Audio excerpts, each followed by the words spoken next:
அனைவருக்கும் வணக்கம். நான் தமிழரசி பாலமுருகன். இன்னைக்கு நம்ம பார்க்க போகிறது மிக மிக முக்கியமான ஒரு பதிவு.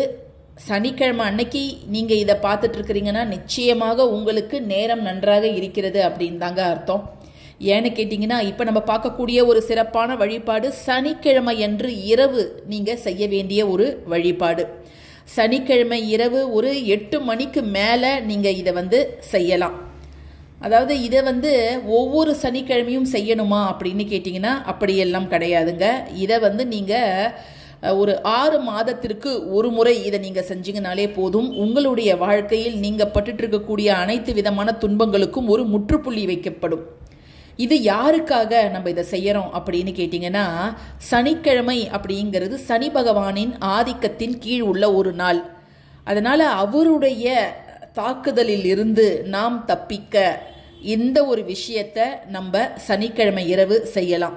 ஒரே ஒரு முறை இதை நீங்கள் செஞ்சு பாருங்க.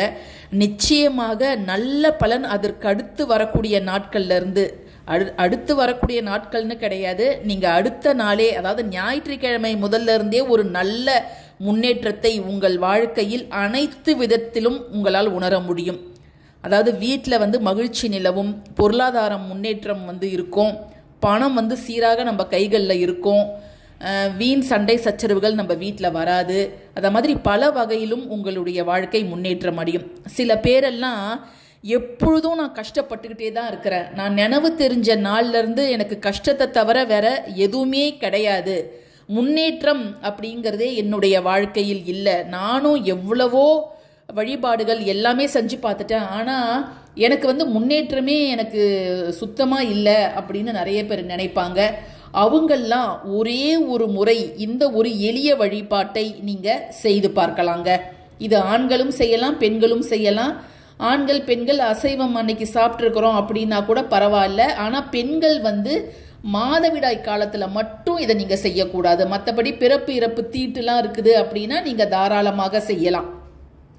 இப்போ சனி பகவானுக்கும் நாம் அணிந்திருக்கக்கூடிய செருப்பிற்கும் காலணிகளுக்கும் என்ன தொடர்பு அப்படின்னு கேட்டிங்கன்னா, நம்ம உடல்ல இருக்கக்கூடிய ஒவ்வொரு உறுப்புக்கும் ஒவ்வொரு நவகிரகத்துக்கும் தொடர்பு உடையது. அந்த வகையில் நம்முடைய பாதங்களும் சனி பகவானும் தொடர்புடையவை அப்படின்னே நம்ம சொல்லலாம். அதனால காலணிகள், நாம் போடக்கூடிய செருப்புக்கும் சனி பகவானுக்கும் நிறையவே தொடர்பு இருக்குது. யார் ஒருத்தவங்க அவங்களுடைய பாதத்தின் அளவிற்கு ஏற்ப செருப்புகள் போடாமல் இருக்கிறார்களோ அவர்களுடைய வருமானம் பாதிக்கப்படும் அப்படின்னு சொல்லப்படுது.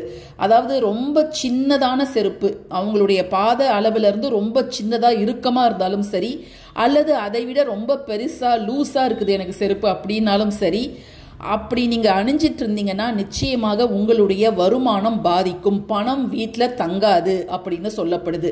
அதனால் நீங்கள் சரியான அளவில் உங்களுடைய செருப்புகளை அணிவது தான் நல்லது.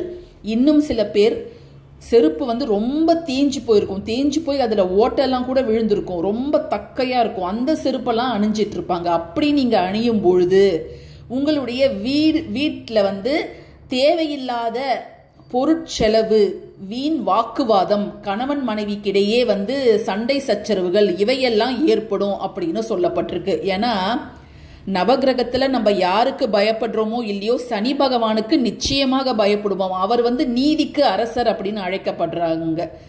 ஏன்னா அவர் நமக்கு தரக்கூடிய அத்தனை துன்பங்களும் நம்மளை ஒரு பக்குவப்பட்ட ஆளாக மாற்றுவதற்காக தான் அப்படின்னு சொல்லப்படுது. ஸோ அவர் அந்த சனி தசை நடக்குது அப்படின்னாலே அவர் நம்மளை விட்டு போகும்பொழுது நம்ம முன்னாடி இருந்ததை விட இப்போ ரொம்ப மெச்சூர்டாக இருப்போம் அப்படின்னும் சொல்லப்படுது.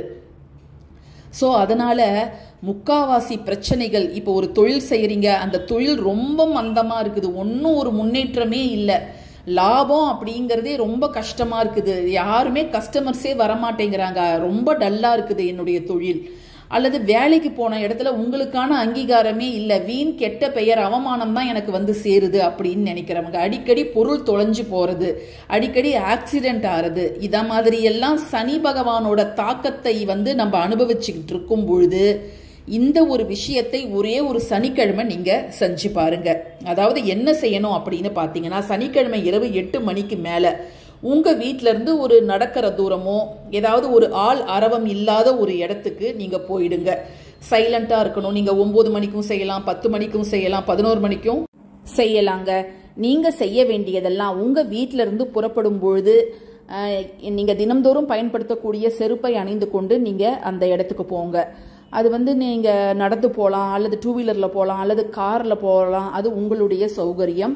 ஆனா ரொம்ப பரபரப்பா இருக்கக்கூடிய ஒரு இடத்தை நீங்க தேர்ந்தெடுக்காதீங்க.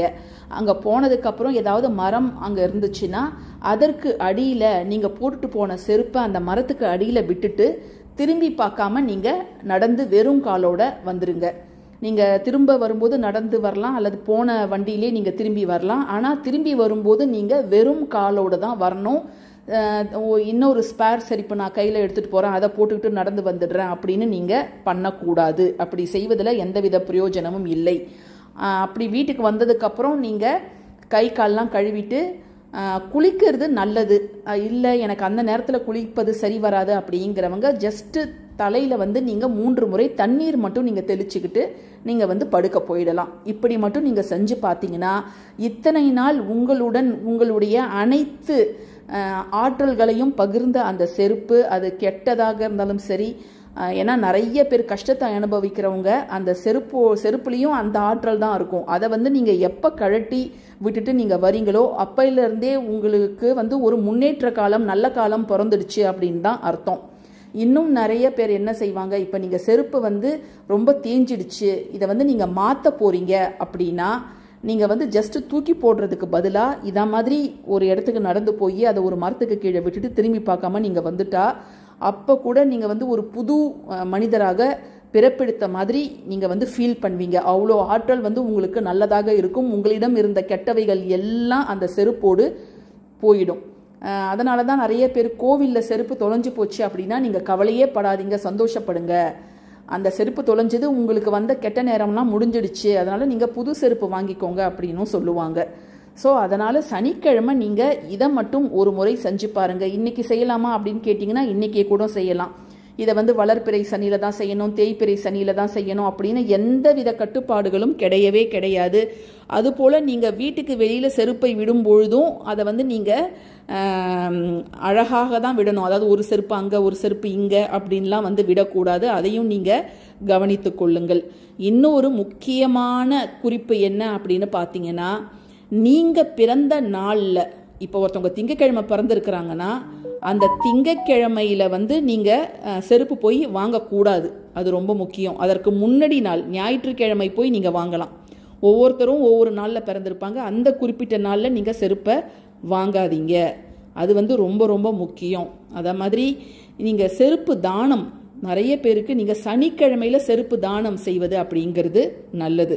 அதே போல் இந்த ஒரு குறிப்பிட்ட பரிகாரத்தையும் நீங்கள் சனிக்கிழமை மட்டும்தான் செய்யணும், மற்ற நாட்களில் இதை செய்யவே கூடாது. அதையும் நீங்கள் ஞாபகம் வச்சுக்கோங்க.